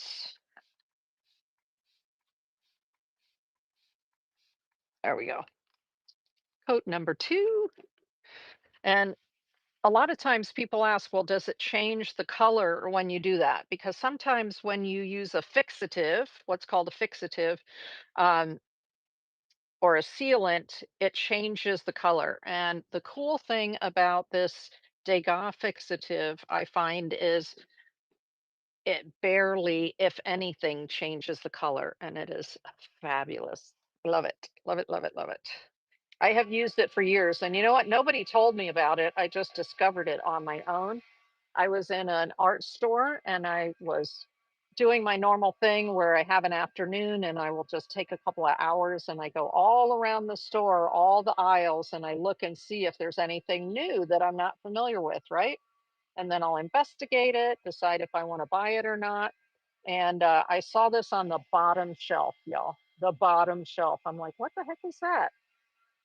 And I thought, oh, I'll buy that and give it a try since I love doing pastel work. Oh my gosh, it was the best thing I ever did for my art was to find this Spectrafix fixative from the dig out fixative is just fabulous.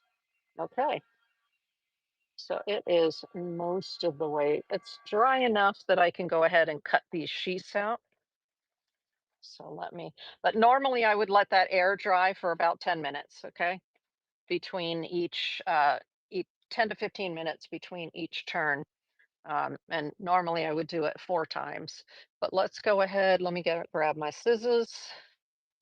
And remember, these are going to be bookmarks, right? So I will deal with those later.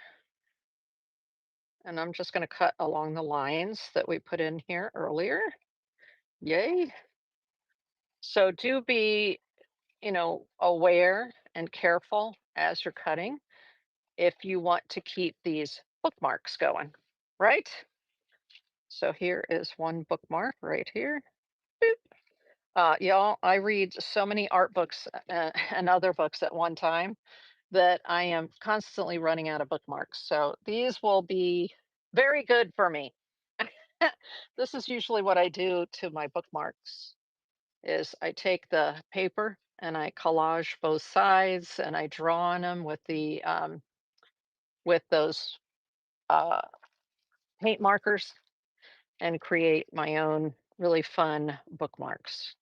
Okay, let's do this. I want these other bookmarks to come out safely here. Here we are. Yee. So this is, you're getting real time. You get to see it real time, exactly what I do here when I'm creating my artist trade cards. Okay. But this technique, this doodle technique is what I learned from Jane Davies. All right, we have our line in the middle here. So I'm just going to cut this and I will have 2 more bookmarks right there. So just got myself 3 bookmarks. Here we are. We are ready. Here we go. Let's cut these up. Get it right there. I'm being careful as I hold it because, of course, it's not completely dry yet. So I'm trying to be careful as I hold it. Usually when I cut these, there's going to be a line on one side or the other. You see the pencil mark. Now, if I've sprayed it 4 times, I may not be able to get the pencil mark off. But since I've only sprayed it 2 times, I may try to get it off with an eraser. We'll see if it comes off or not. Okay. So this is how you're going to end up with 9 artist traded cards at the same time, right? Let's cut this one here. Yay. Nice. There's one right there. There we go. This was that Bristol paper, the Bristol vellum. So it's a nice weight. It's not as heavy as watercolor paper, but it's still a very nice weight. Once you cut these off, you can look at each individual card and then make decisions if you want to do more to them or if you feel like they're finished. Let's see here. Yee. Okay, so these are going to be 2.5 by 3.5 inches.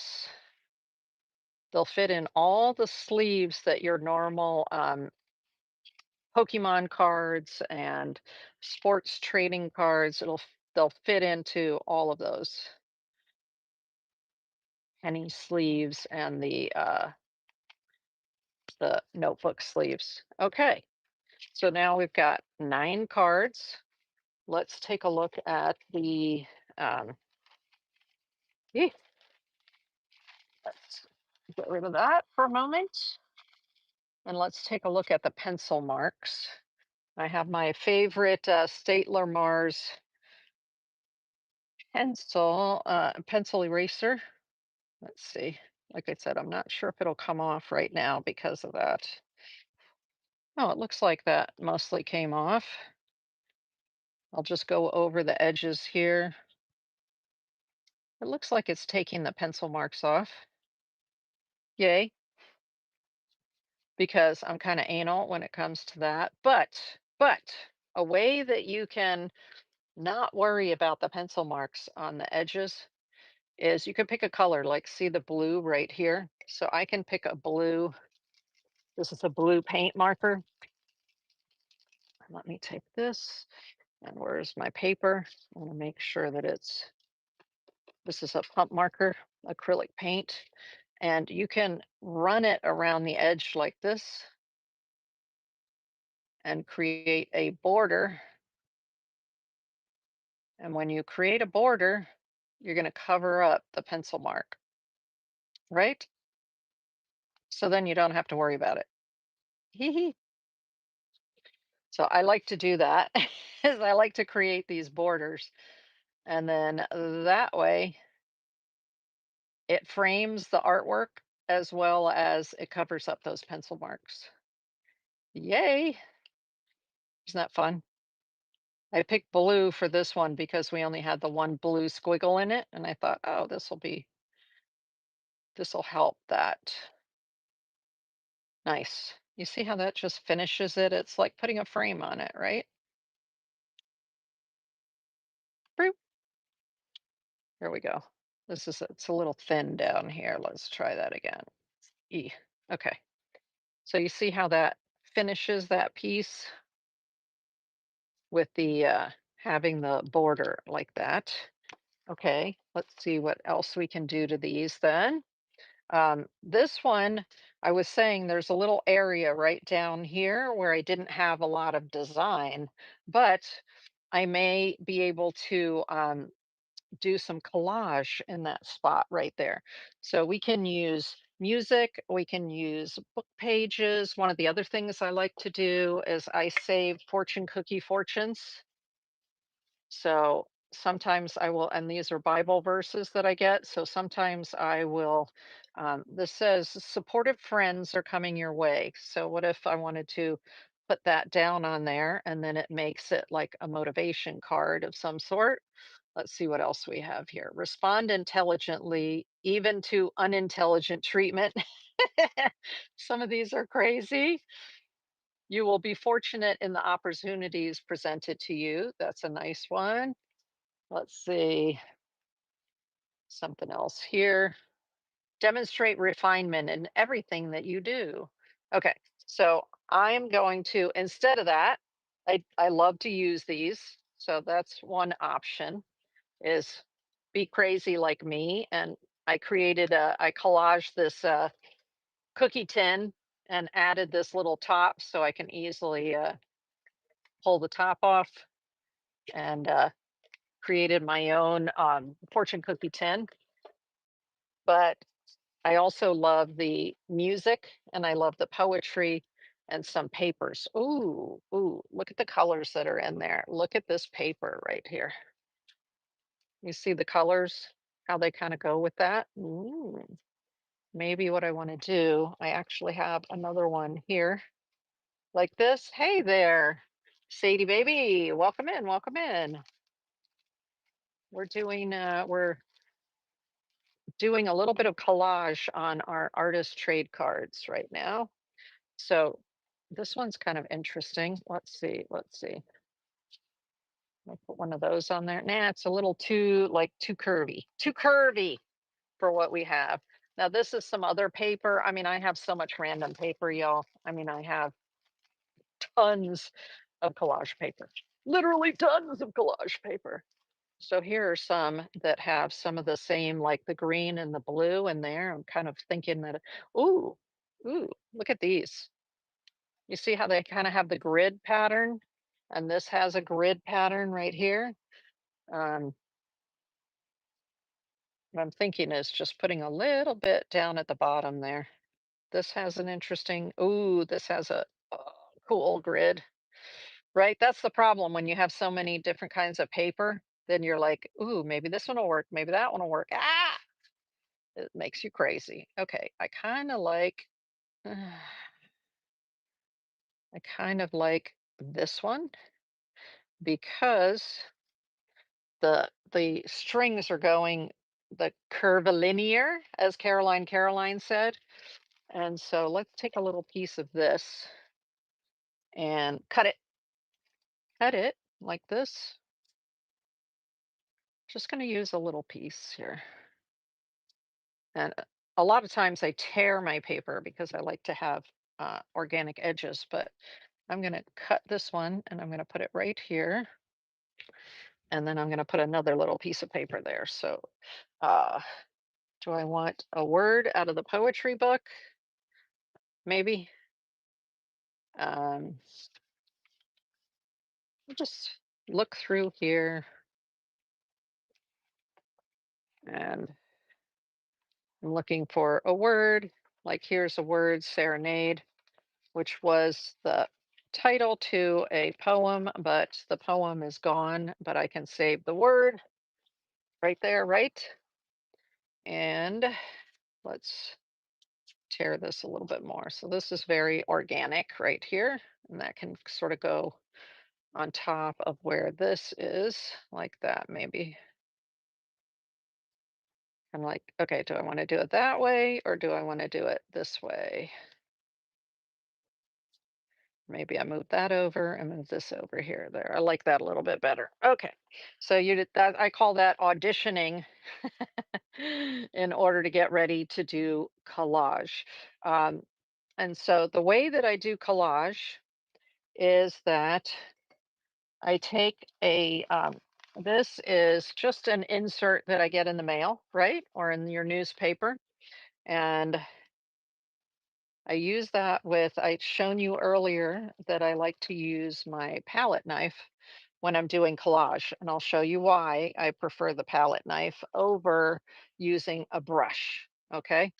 Because with the palette knife, I can get the medium, the glue that I need to glue this down only on the back of this piece of paper and not anywhere else. And I do that by using this as my background for my medium. So you can use, this is a matte gel medium, which means it has a lot of, you see here, it won't spill out because it's thick. Um, or you can also use gel mediums or fluid mediums like this as well. This is a little bit more fluid. But most of the time when I'm doing this kind of work, I want to use the matte gel medium because I want it to be stiff and I want it to just go where I put it. I don't want it to go all over the card here. Okay, so I'm going to take this paper, I'm going to flip it over onto the back, and I'm going to put it on my newsprint, and then I'm putting the matte medium all over the back like this, all over the back of it. Get those corners real well. Okay. The nice thing about using the palette knife also is you can use the tip to lift this back up. And now I've got the matte medium on the back. Let's do that. So I'm going to put this down here, just tapping it, tap, tap, tap to get it where I want it. Move it just a little bit here. Okay, then I take a paper towel and I use the paper towel to press it down. Now I don't have medium all over the place. You can do collage where you get your whole piece of artwork wet with medium and then you put your papers down, but that's not the kind of collage I'm doing right now. I'm doing very specific. I want to place the paper in a specific place, not all over. So I take the piece of paper that I want to attach. I get a little bit of medium on here. I use the palette knife to just, you could do this with a brush too. My favorite way to do it is a palette knife. So I put the medium all over all the corners and everything. And then I lift it up. And now we're going to place it right where we want it. Let me bring it down a little bit more like that. Just tap, tap, tap. And then go in there with my paper towel. So now that gives you a nice um, clean lay down without lifting up all the other stuff that you have around here. Now we did spray it already, so that should help, but you never know. And that's the way I like to put it on. Then as I finish each area, because I keep moving around to avoid getting more of this on the other side, right? Because I'm flipping everything over onto here. So I'm using a clean area each time. And then I just take this and I fold it. Eek. And then I have this area to use and this area to use. So that's how I use my newspaper to do my collage on these pieces. Let's see here. See, I'm loving that piece. I may just sign that and call that done. Um, but I will want to put something around the edges. So what color am I going to put around the edges? I'm thinking pink. Actually, I might put pink around the edge of this one too. Eh, I'm not sure about that one yet. Pink or blue, pink or blue. Hey, I think pink. And let's see, there are pencil marks around the edge, but I'm not going to worry about it. I'm just going to run this along the edge like this. Just, I'll be careful. Yeah, be careful. There we go. That'll be kind of cool. I could have used the pink or I could have used the blue, but I really like the pink. So let's do this one like this. I think I'll sign it with blue, right? I'll use blue to sign it. And then there it is like that, because I really like that design. So I will probably keep that design exactly the way it is. Let's move that out of the way. And yeah, I like the way that the pink border really accentuates the pink in the middle there. And, um, but I'm going to use blue to sign it. So let's get out. Ooh, I have these Signo broad tip gel pens. Love these.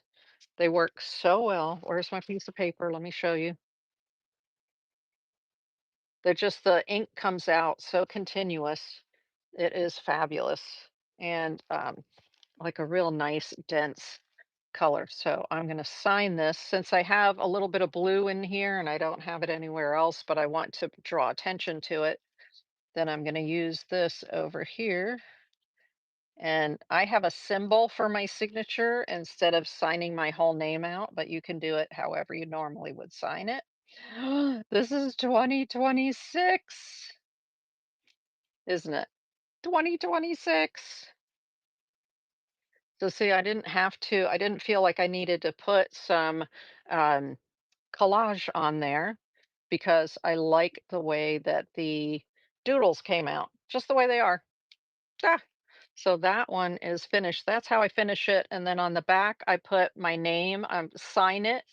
I sign it, I put the date. So in this case, it would be January 2026. And then I put my website. Um, for artist trade cards, you can also get a stamp. And so on the back, you would stamp it, and then it has a bunch of information for you to fill out. And that way it's a little more standard for each one of the back of your pieces. But usually I just handwrite it on there. I'll show you one that's already done. Actually, this is on the black paper. Remember I mentioned to you that you can do the work on black paper too. Let me see, where's one of my black paper? Come on, black paper. Where are you? There's some on black paper right there. So here's one that I did on black paper. And then I used the white on the back instead of using the black on it, right? Okay. So that is this workshop. That's how you make a whole set of 9 from start to finish.